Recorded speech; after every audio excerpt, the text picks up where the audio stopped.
Mas assim como estamos, uma vez mais vamos falar com Deus. Obrigado, Senhor Deus, pelas bênçãos concedidas. Obrigado porque até aqui o Senhor tem nos guiado, nos abençoado e tem nos protegido. Neste momento, a tua palavra está sendo aberta. Capacite-nos, Senhor, para que nós possamos ler, entender e compreender. E que eu possa falar não de mim mesmo, que eu possa ser usado pelo poder do Espírito Santo, em nome de Jesus. Amém. Amém. Faço uma pergunta para você nessa noite. Em algum momento da sua vida, estando você longe das grandes cidades, um sítio, uma fazenda, você já olhou para o céu e você percebeu o quanto de estrelas havia lá? Houve momentos em nossas vidas que nós olhamos para o céu, havia tantas estrelas que aparentemente não havia espaço entre uma e outra estrela. Quantas vezes eu olhei para o céu por ter nascido num lar cristão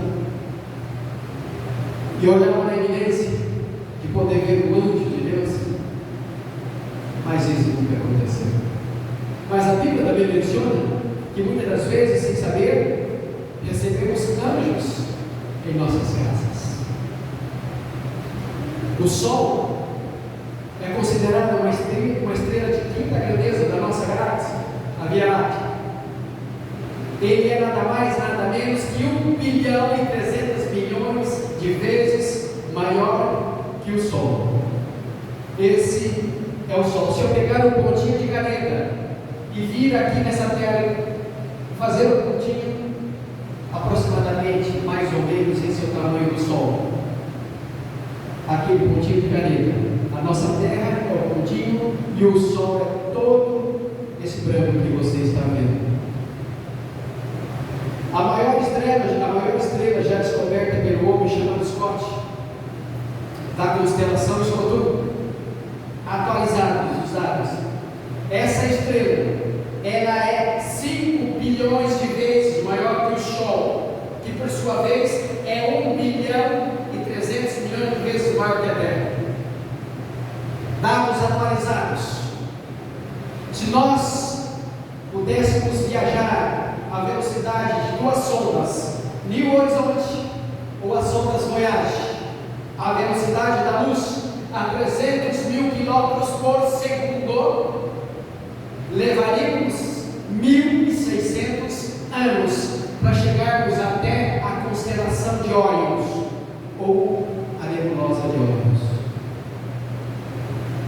Se nós pudéssemos viajar a velocidade de 2 sondas New Horizonte ou as sondas Voyage, a uma velocidade de 64 mil quilômetros por hora, já não é 300 mil quilômetros por segundo, seria 1.600 anos.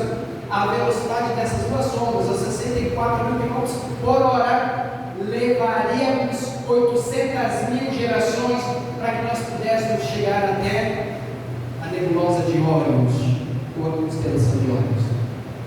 Quando eu tinha 14 anos ainda, lembro muito bem quando eu fui para o primeiro colégio interno adventista no IACS, Instituto Adventista Cruzeiro do Sul, lá na Serra Gaúcha, Itaquara. Eu já ouvia falar da constelação ou a nebulosa de Órion, por onde Jesus vai voltar. Fiquei por 2 anos, 15 para as 3, durante 2 anos, levantando leite, tirando leite, aos 14 e 15 anos de idade. Voltei para o sul do Paraná e não contente, minha mãe me envia para outro colégio interno, no MASP, Engenheiro Coelho. E lá por 2 anos, levantando 15 para as 3 também, eu tirava leite. Depois fui para o exército, do exército eu saí da igreja. 17 anos longe da igreja, eu voltei, foi como na época eu fui estudar teologia. Esse ano terminei minha 7ª faculdade e publiquei um livro com o título do Arado de Bois para as universidades. Mas Ellen G. White, em seus 2 livros, ela tem 3 menções, mas aqui menciono 2. Vida e Ensino, página 110. Primeiros Escritos, página 41. Ellen White menciona que Jesus virá pela constelação de Órion.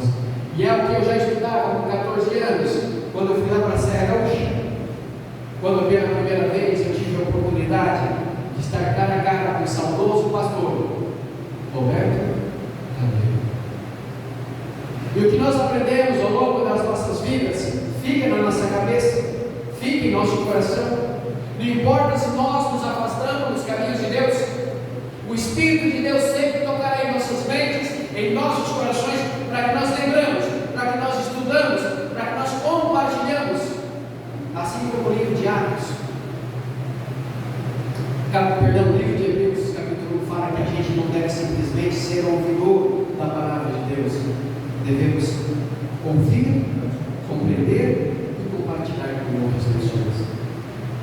O livro de 1 de Coríntios 2, versículo 9, olha que passagem espetacular. Aqui em 1 de Coríntios 2, versículo 9, nos diz o seguinte: mas como está escrito, as coisas que os olhos não viram, nem ouvidos ouviram, nem penetraram ao coração do homem, são as que Deus preparou para aqueles que os amam.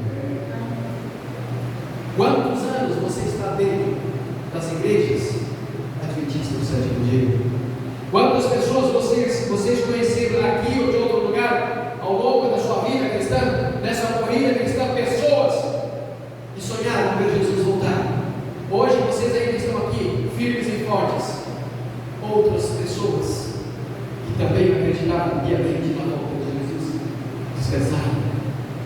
Assim como o saudoso pastor Roberto Rabelo, que dizia as suas últimas aparições, aquela frase que com o tempo ele já esquecia, quando ele dizia uma mensagem de fé e esperança que anuncia a volta de Jesus. O pastor Roberto Rabelo, o saudoso pastor, acreditava piamente que viria Jesus voltar. Descansou. Ele não pôde ver Jesus voltar. Tantas outras pessoas que eu poderia citar, como o pastor Henrique Fairag, após ter aposentado, o câncer atingiu fortemente o saudoso pastor Henrique Fairag, que ele perdeu uma das pernas. Recuperando ele, voltou aos cultos das igrejas, mesmo aposentado. Descansou, propagando, separado do Evangelho. E aqui, em João 14, João 3, aquela promessa, muitas pessoas, muitas coisas que conhecemos nessa vida terão fim. Jesus proclamou o céu como lugar real, e a promessa feita aos seus discípulos, ali quando eles estavam no Monte das Oliveiras, de frente com a antiga Jerusalém. João 14, João 3, quando ele disse: não se turbe o vosso coração. Credes em Deus, credes também em mim. Na casa de meu pai, disse Jesus, há muitas moradas. Se assim não fosse, eu vou, teria dito: vou preparar-vos um lugar. E se eu for, palavra de Jesus, ele disse: virei outra vez e vos levarei para mim mesmo, para que aonde eu estiver, disse Jesus, estejais vós também. Estejai cada um de nós. Essa foi as palavras de Jesus quando ele estava ascendendo aos céus. Que fiel promessa fez Jesus a cada um de nós. E hoje nós temos a esperança de um dia reencontrar Jesus. Por que pensar no céu é tão importante? Pensar no céu fará você recordar de pessoas que você ama ou que você amava, que já não está mais dentro de nós. Pensar no céu me faz recordar do meu pai, que pouco mais de 6 anos descansou no Senhor. Pensar no céu me faz recordar de meus avós e minhas avós que descansaram no Senhor. E eu sonho um dia poder revê-las. Pensar no céu, isso faz recordar de amigos que eu amava, assim como vocês amavam, que ao longo das suas vidas, e principalmente na pandemia, tantas pessoas das nossas igrejas descansaram. Algumas pessoas foram rapidamente, algumas outras pessoas complicaram de uma forma terrível, assim como a minha tia, ou da irmã da minha mãe, da Barra do Bugres. Quantas vezes eu desloquei de Várzea Grande para Barra do Bugres para passar o final de semana, e eu pregava nas igrejas, e eu convidava a tia Aldaci, mas ela nunca me acompanhou. Sendo ela nascida no lar adventista, mas a tia Aldaci, quando estava no leito de uma aldeia emplanada, de barriga para baixo, respirando por ajuda de aparelhos. Teve um momento na vida da tia Daci que ela deu uma repentina melhora. Como teve outras pessoas ao redor do planeta que tiveram uma repentina melhora. Dias depois, descansaram. Com essas palavras, um dia, conversando com a minha mãe, eu disse: mãe, a tia Daci teve um tempinho para pensar. Talvez na cabeça dela ela dissesse: eu posso descansar hoje, como eu posso melhorar? Ela teve a oportunidade de colocar a vida em dia, de pedir perdão a Deus. Se você lá no céu estiver, se você um dia estiver nas mansões celestiais, ao longo de 1000 anos, vamos analisar os livros de registros, e lá você vai observar nomes de pessoas que você acreditava que estariam lá, e elas não estarão. Outras pessoas que você nunca pensou estar lá e que você conhecia, e lá estarão. Porque alguns estarão e porque outros não. Você analisará todos esses livros de registro.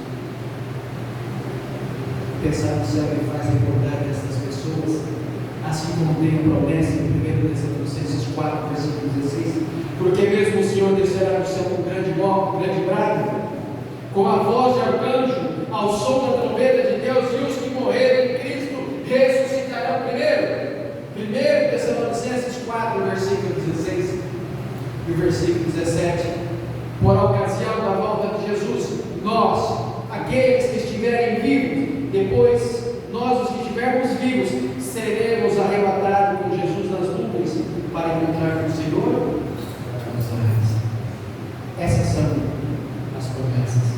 Por que pensar no céu é tão importante?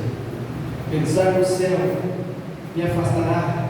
Pensar no céu te afastará da vida carnal.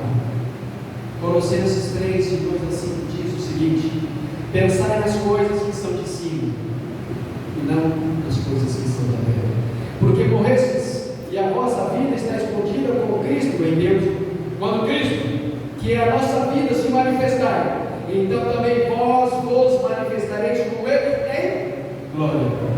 Exterminais, pois, as vossas inclinações carnais, a prostituição, a impureza, a paixão, a consciência, a avareza, a idolatria.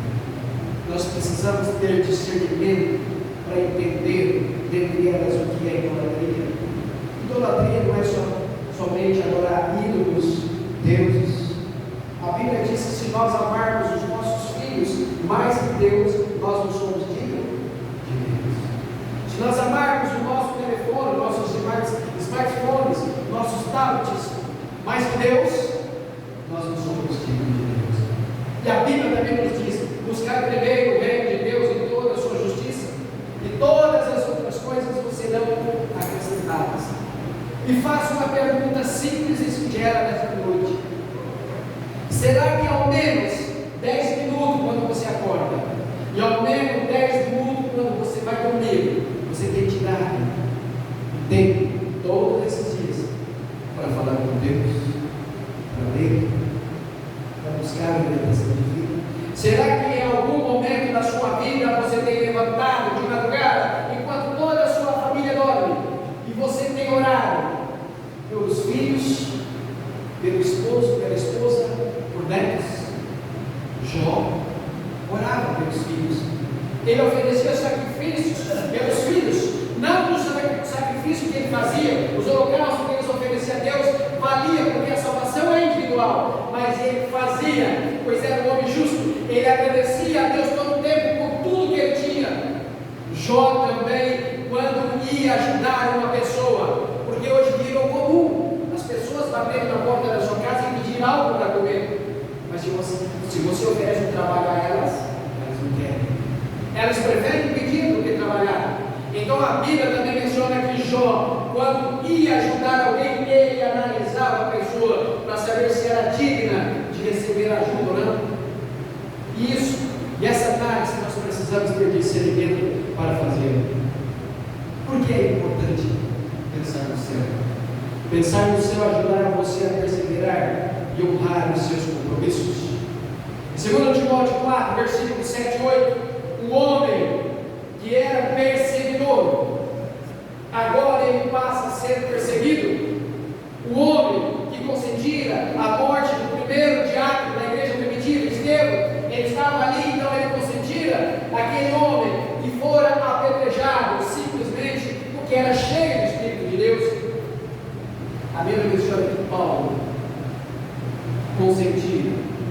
morte deste homem. Mas houve um momento na vida de Paulo que o próprio Deus precisou aparecer a ele e dizer: Saulo, Saulo, ou Paulo, Paulo, por que me persegues? E esse homem então passou a ser perseguidor, a ser perseguido, e a vida inteira, durante 2 anos, os últimos anos, este homem viveu numa casa alugada em Roma. No último livro do Atos dos Apóstolos, lá embaixo, no finalzinho, no último capítulo, é mencionado que ele viveu aí os 2 últimos anos, mencionado aqui o soldado romano. Ele estava pressentindo que a morte estava perto, e ele estava testemunhando, testificando, fazendo seus últimos escritos, das quais nós temos hoje. E aqui então, em 2 Timóteo 4, versículo 7 e 8, esse homem então, pouco antes de morrer, ele disse as seguintes palavras: combati o bom combate, completei a carreira e guardei a fé. E ele diz: desde agora a coroa da justiça que está guardada ao Senhor, reto juiz. Ele diz: o Senhor, justo juiz, me dará naquele dia. E ele vai mais além e diz: não somente a mim, olha o que esse homem está dizendo, mas a todos que amarem a vida de Jesus. Foi uma das últimas palavras do apóstolo Paulo. Por que é importante pensar no céu? Pensar no céu lembrará você de onde investir tempo, tesouro e talentos. O livro de Mateus 6, 19 a 21 diz o seguinte: não ajunteis para vós tesouros na terra, onde a traça e a ferrugem os consomem, e onde os ladrões miram e roubam. Versículo 20: mas ajuntai para vós tesouro no céu, onde nem a traça e nem a ferrugem consomem, onde os ladrões não minam nem roubam. Aqui o versículo 21: porque onde estiver o teu tesouro, ali também estará o teu coração. Muito obrigado por colocar os versículos aqui. Aqui está sendo o livro de Mateus. Investir tempo. Agora há pouco eu falei um pouco de tempo. Olha que eu não falei nem 10% de 24 horas. Eu mencionei 10 minutos pela manhã e 10 minutos pela tarde. Tem pessoas que não fazem nada, nem de manhã nem à tarde. Tem outras pessoas que vai além de 10 minutos. E ele tira tempo. Se nós entendêssemos completamente a comunhão com Deus, se nós colocássemos em prática, quanto que nós seríamos felizes ao longo da nossa vida, ao longo da nossa corrida cristã, se Jesus nos voltasse. Mas tem um ditado que diz: preferimos ficar dando burro em pontos de faca. Se nós fizéssemos a parte que deveríamos fazer, a Bíblia menciona que Jesus o tempo todo estava em comunhão com o Pai, ele orava, ele buscava o Pai, às vezes ele afastava de tudo, de todos, até dos 3 discípulos que mais acompanhavam ele, Pedro, Tiago e João, para poder falar com Jesus. Estar em comunhão com o Pai, nós sendo carnais e mortais, não fazemos o mesmo. Então devemos investir tempo, talentos, seja pregando, seja cantando, igual os jovens estavam fazendo aqui, seja orando, seja testificando, sendo o arauto do Evangelho por onde quer que formos. Haverá momentos em nossas vidas, seja em casa, trabalho, na escola, na faculdade, que pessoas jamais lerão as Sagradas Escrituras, mas eles farão raio-x das nossas vidas, pela nossa conduta, como bons cristãos. Poderemos ganhar essas pessoas para Jesus por nosso testemunho como seres humanos, como cristãos, ou pela nossa má conduta como cristãos, da boca para fora, assim como a Bíblia menciona: me louvo com seus lábios, mas os seus corações estão longe de mim. Nós teremos que dar conta a Deus e tesouro nossos dízimos e nossas ofertas.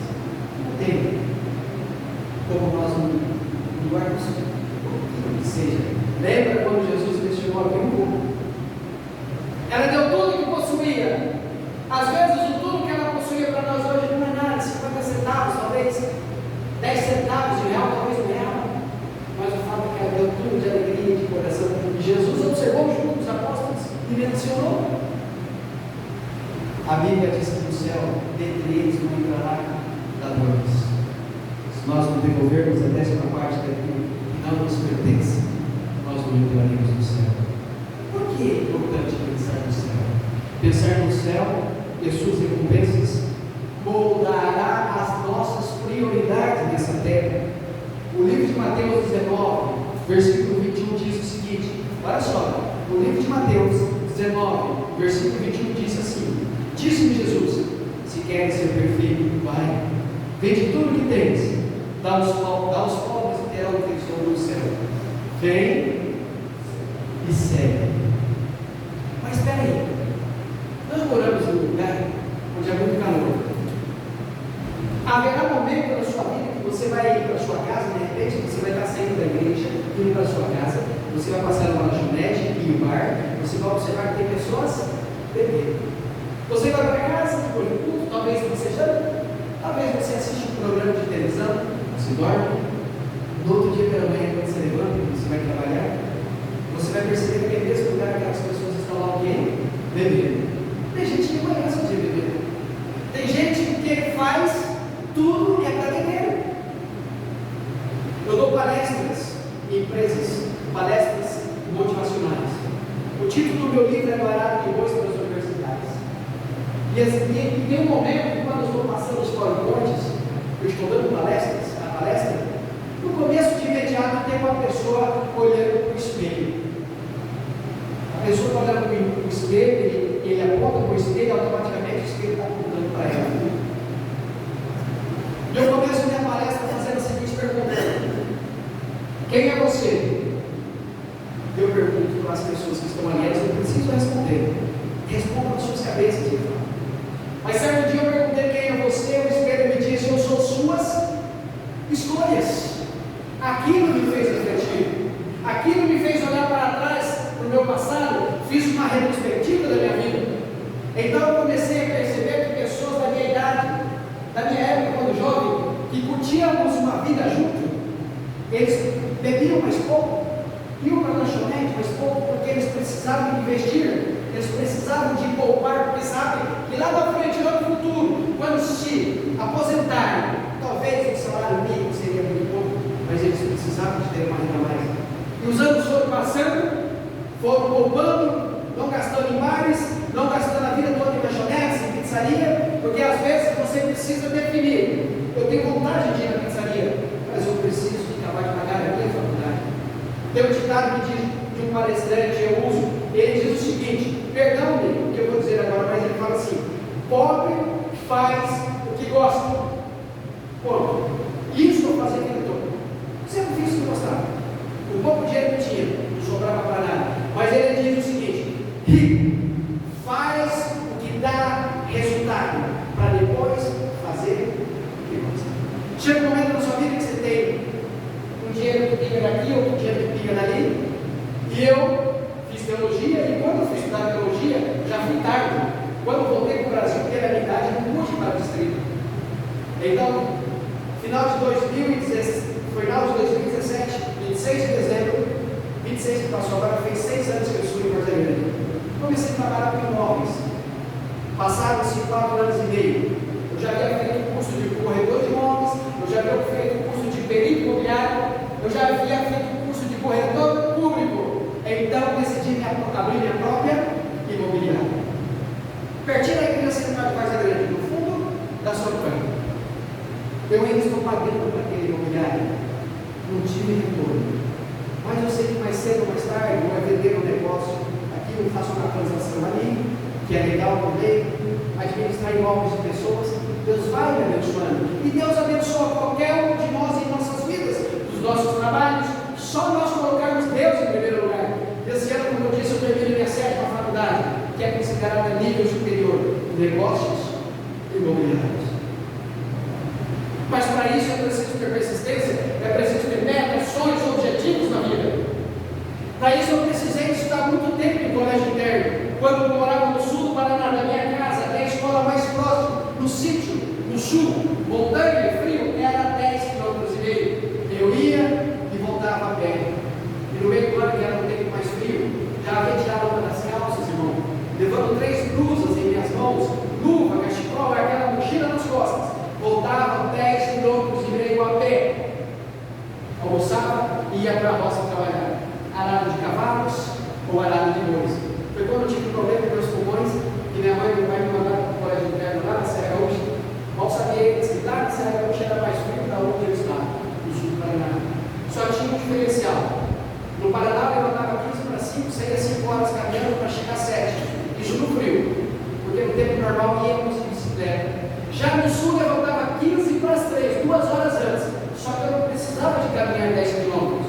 No NASP, durante 2 anos eu levantava 15 para as 3, mas não precisava de caminhar 10 quilômetros. E quantas vezes meu pai me bateu? Minha mãe nunca bateu, mas meu pai me batia. E olho para trás, hoje eu tenho raiva disso? Não. Meu pai fez pensando no melhor da simplicidade dele, fazia.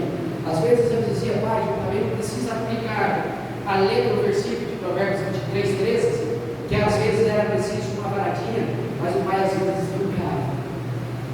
Mas eu nunca tive raiva do meu pai. Crescemos todos fortes, sabe?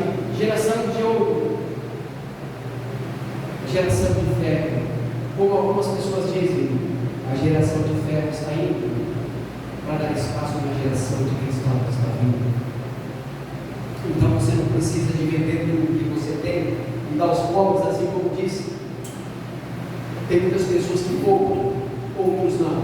Mas haverá pessoas dentro da igreja, ou às vezes no seu bairro, que você sente que ela precisa de uma ajuda. E a gente não pode negar ajuda. E tem um outro tipo, um versículo que diz, não é um versículo bíblico, eu sempre falo uma frase, a gente, como cristãos, como seres humanos, nós como seres humanos, nós não podemos fazer tudo por todos, não, mas sempre poderemos fazer algo por alguém. Por que é importante pensar no céu? Pensar no céu e nas belezas do céu dá algo para que nós possamos esperar ansiosamente. Alguém aqui já leu esse livro de Ellen White, Pensando no Céu? Na verdade, são visões do céu, e toda vez que eu faço esse sermão, que eu lembro desse livro, eu lembro que tem que comprar alguém especial, porque já faz quase um ano que eu emprestei esse livro e nunca voltou para minha casa. Ela estava no jardim, uma terra grande, mas nossa, é que tem que ir lá, não que estou cobrando aqui para frente de todos, mas agora eu recupero esse livro de volta. Eu tenho muitos livros para emprestar. Pensar no céu. Eu me lembro quando eu fui estudar teologia em Costa Rica, ali aqueles países todos, desde Colômbia até Guatemala, eu tive o privilégio de fazer semanas de oração. Colômbia, Panamá, Costa Rica, Nicarágua, Honduras, El Salvador e Guatemala. Então eu ia de ônibus nesses países todos, porque não era caro. Mas quando eu fui para fazer aqui parte de teologia, eu fiz na Espanha. Eu voltei para Colômbia para ter dado um voo para Madrid. Quando eu estava já em solo espanhol, eu peguei um voo mais baixo, que era voo doméstico, e de cima eu olhava para baixo, eu via aquela cidadezinha, achava a coisa mais linda, e era noite. Então vinha na minha cabeça Deus lá no céu, Ele olha para baixo, assim como eu olhava o avião daquela cidadezinha, Ele observa, Ele vê pessoas que talvez nunca tiveram uma motinha boa para nada, talvez nunca tiveram um carrinho bom para nada, talvez nunca tiveram uma casinha boa para morar, mas a Bíblia menciona que Deus tem preparado para eles, aqui como eu lembro, Apocalipse 22 agora, é algo surpreendente. Eu tive o privilégio de andar de carro por alguns países da Europa, eu estive até em Marrocos, na África, e observava lugares que mesmo eu estando lá, que mesmo eu olhando, eu me perguntava, esse lugar existe? Perfeito, aos olhos humanos, aos meus olhos, maravilhoso. E quando Ellen White menciona no livro Visões do Céu, e aqui vem dizendo em Apocalipse 22, de 1 a 5, olha só, esse homem, este apóstolo, Ellen White diz que era o discípulo amado, ele estava agora, neste momento, escrevendo o livro de Apocalipse, ilhado, na ilha de Patmos, hoje ali na atual Grécia, cercado pela uma legião. João estava entre os piores bandidos daquela época da face da terra. Eu me lembro uma vez, em uma das minhas semanas de oração fora de Costa Rica, a primeira semana, em El Salvador, São Salvador, capital de El Salvador. Após eu falar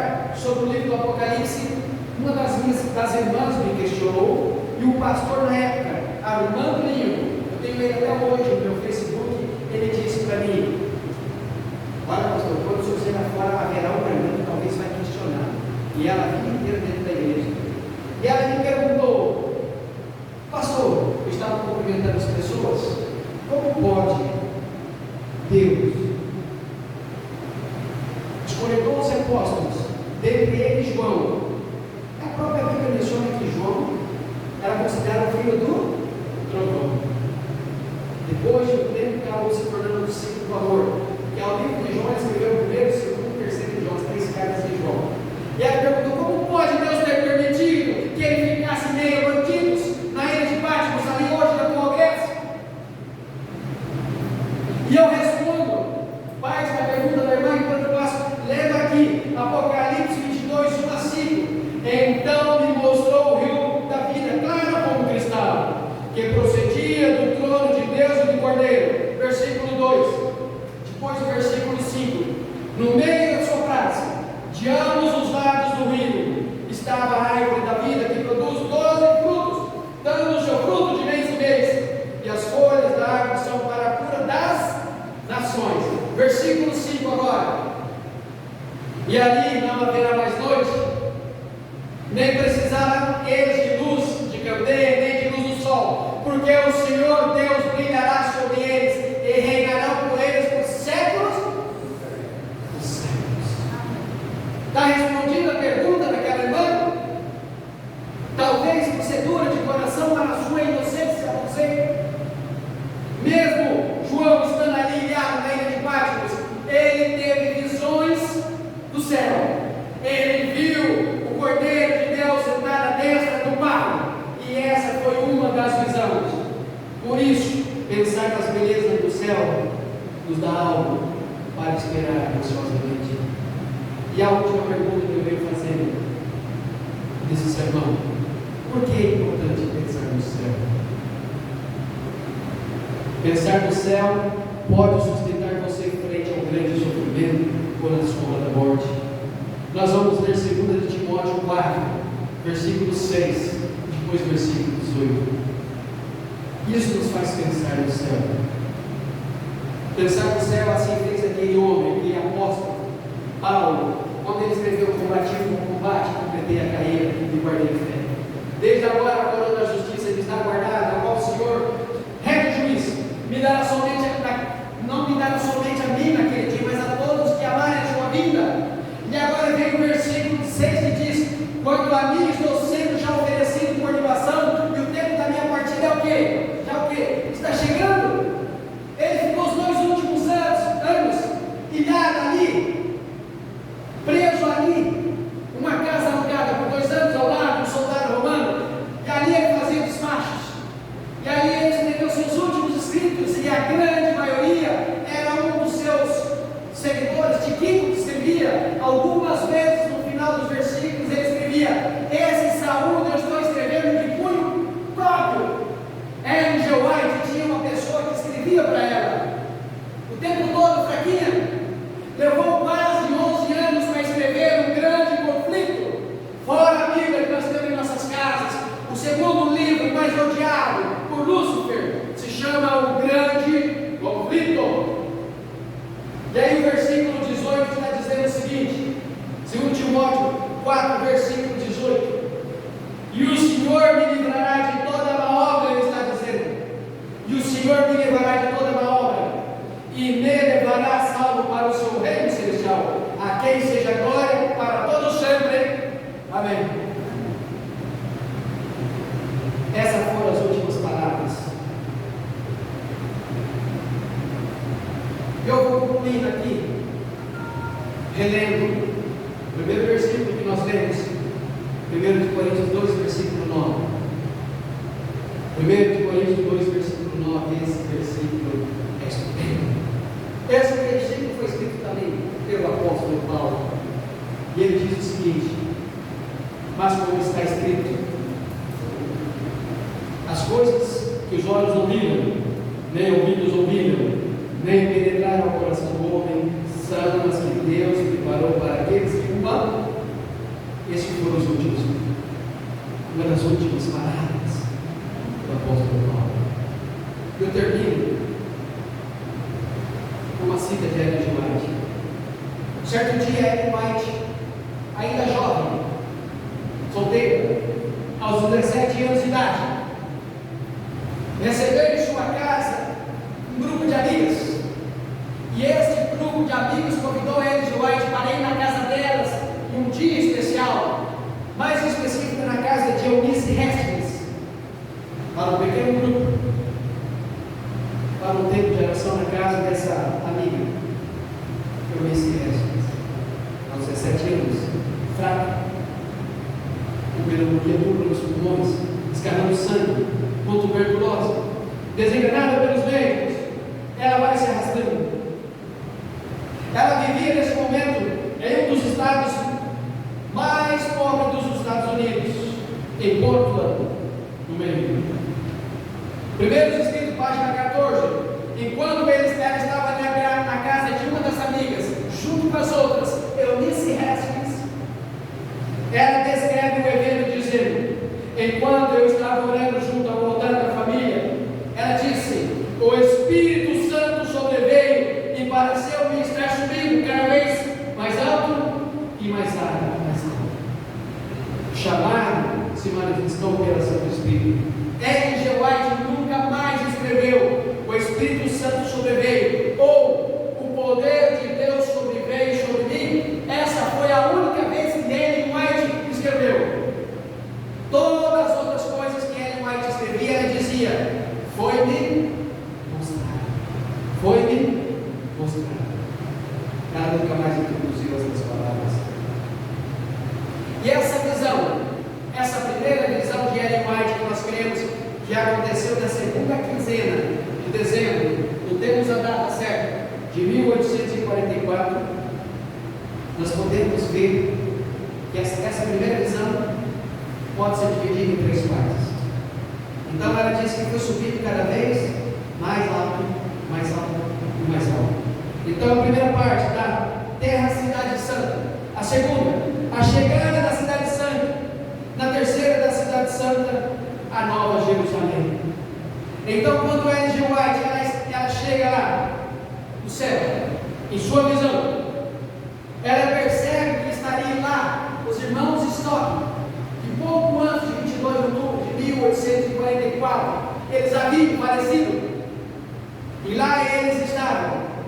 E ela caminhou pelas ruas de ouro cristal.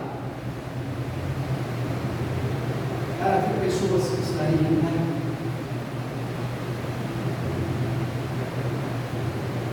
A terceira parte desta visão, Deus transporta ela então do céu para a Nova Jerusalém, aqui na terra. Ela observa então uma mesa quilométrica, e nessa mesa havia fruto de todas as espécies. Ellen White então descreve que teve um momento na vida dela, naquela visão, que ela sentiu vontade de pegar o fruto e comer. Jesus então diz assim: ainda não foi. Talvez aqui no lar de um pai, de uma mãe para um filho, na iminência de querer comer algo, mas o pai ou a mãe, pelas condições financeiras, não pode comprar aquele doce para a criança. Sempre houve um momento na vida de pais que, quando se abre a geladeira, talvez tem lá água gelada e nada mais. Não tem balãozinho, aquele mais simples para dar aos filhos.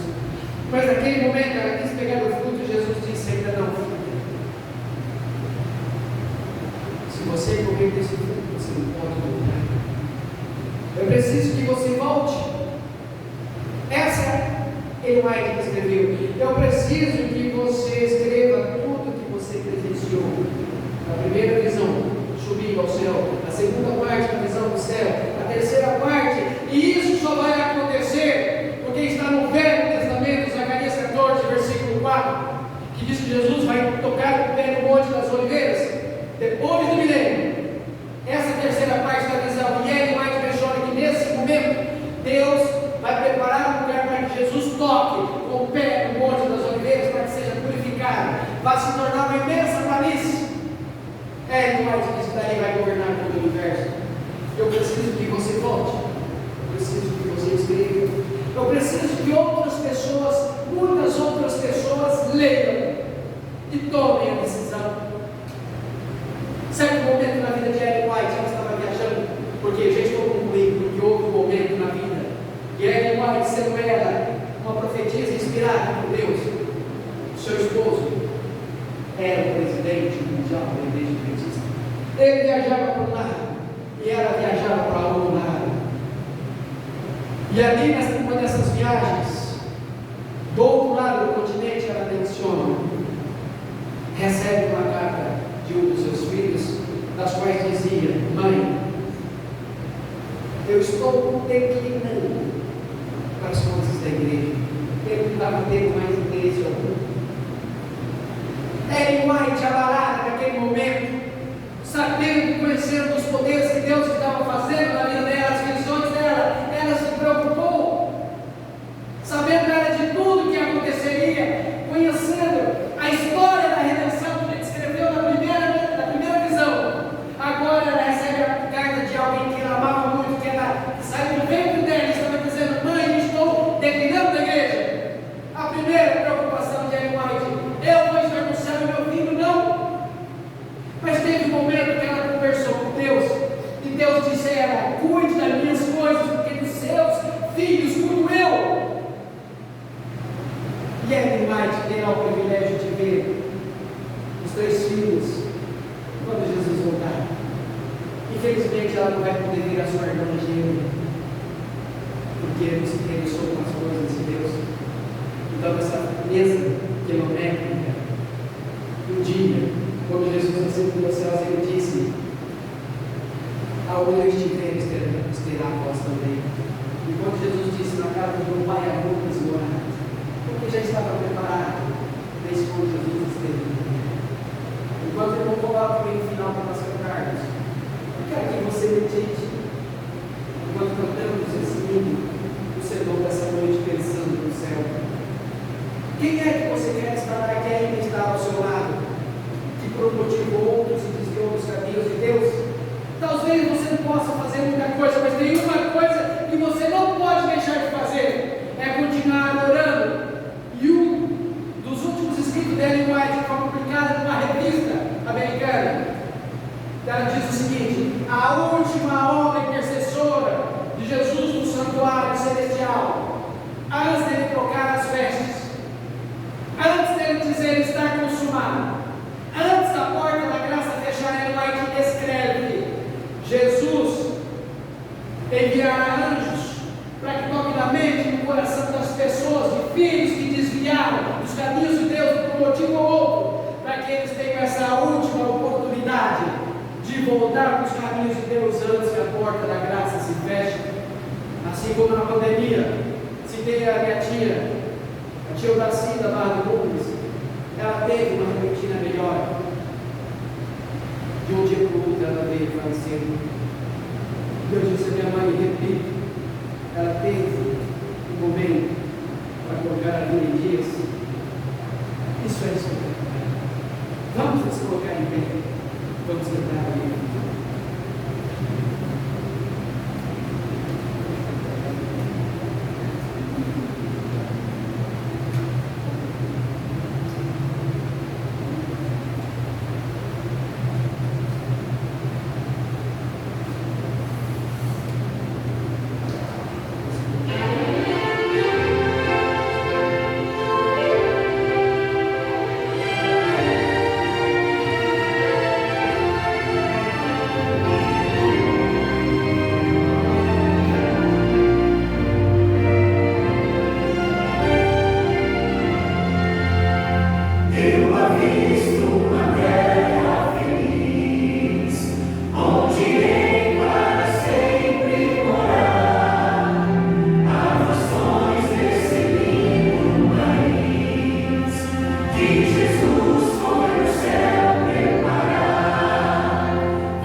dizer algo para vocês ainda nessa noite, antes da oração final.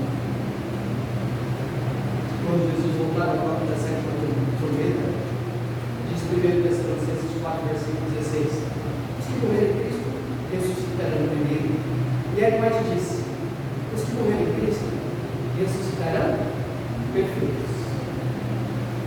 E eu vejo um irmão aqui agora que está numa cadeira de rodas, e por um motivo ou outro ele parar ali, pode ser momentâneo, ou pode ser enquanto o irmão estiver vivendo. Se Jesus voltar enquanto o irmão descansa. Mas a Bíblia também nos chama, quando Jesus voltar, se estivermos vivos, seremos transformados. E nós somos um completo de Jesus. Essa é a minha esperança, a nossa esperança. Essa é a esperança do Senhor. Senhor Jesus, muito obrigado, Pai, porque o Senhor tem até aqui nos abençoado, nos guiado e nos protegido. O Senhor mesmo diz: vinde a mim todos que estão cansados e sobrecarregados, e eu vos aliviarei. É possível que neste momento, Senhor, tenhamos pessoas que estão aqui, que estão passando dificuldades, seja problema familiar, seja problema financeiro, ou até mesmo problema de saúde. Nós, como seres humanos, ganhamos a missão de interceder, de orar um pelos outros. E neste momento, diante desta congregação, humildemente eu peço uma bênção especial a cada uma dessas pessoas que se faz presente nesta noite, sejam os membros da igreja, os líderes desta igreja, a família pastoral desta igreja, em especial aqueles que estão em leito. Assim como o jovem Brian, que neste momento ainda está no leito, devido a um homem ou insano bêbado, no dia 7 de outubro de 2023, fez com que o jovenzinho adventista de 9 anos, Brian, fosse parado no leito do hospital, e ainda continua até hoje no leito do hospital. O Senhor livrou a minha irmã e a minha sobrinha de 9 anos, mas o Brian ainda está lá. E nós sabemos que quando o Senhor faz um milagre, seja na vida do Brian ou qualquer outra pessoa, o Senhor faz por completo. E é por todas estas pessoas, eu não conheço nenhuma delas, as dificuldades que elas estão enfrentando, mas é por ela que nós clamamos nessa noite. Pedimos humildemente que o Senhor continue visitando e tocando no coração das pessoas que por um motivo ou outro também se afastaram da igreja, para que elas possam ouvir o Espírito de Deus, o Senhor possa ouvir as orações dos familiares, chegando até o teu trono de graça, que o Senhor possa compadecer-se destas pessoas. Mas peço aqui humildemente que os irmãos lembrem de suas orações, de orar, ou até mesmo ir visitar a família pastoral, não para pedir nada, mas por orar pela família pastoral, dizer: pastor, hoje nós estamos aqui na sua casa, rapidamente, para orar pelo Senhor, pela sua esposa e filhos. É isso que nós precisamos, mais oração e mais poder. Os discípulos, quando o Senhor viveu aqui nessa terra, o livro de Atos menciona que a sombra de Pedro, de João, de Paulo, as roupas eles tocavam e elas eram curadas. E agora nós sabemos que no fim dos tempos, o livro de Zacarias 8, versículo 23 fala que nós imploraremos para tocar na roupa de um judeu, para que nós possamos também ser abençoados. Peço a proteção de teus santos anjos neste momento, ao retornarmos aos nossos lares, das quais nós possamos chegar em paz e em segurança, em nome de Jesus. Amém. Amém.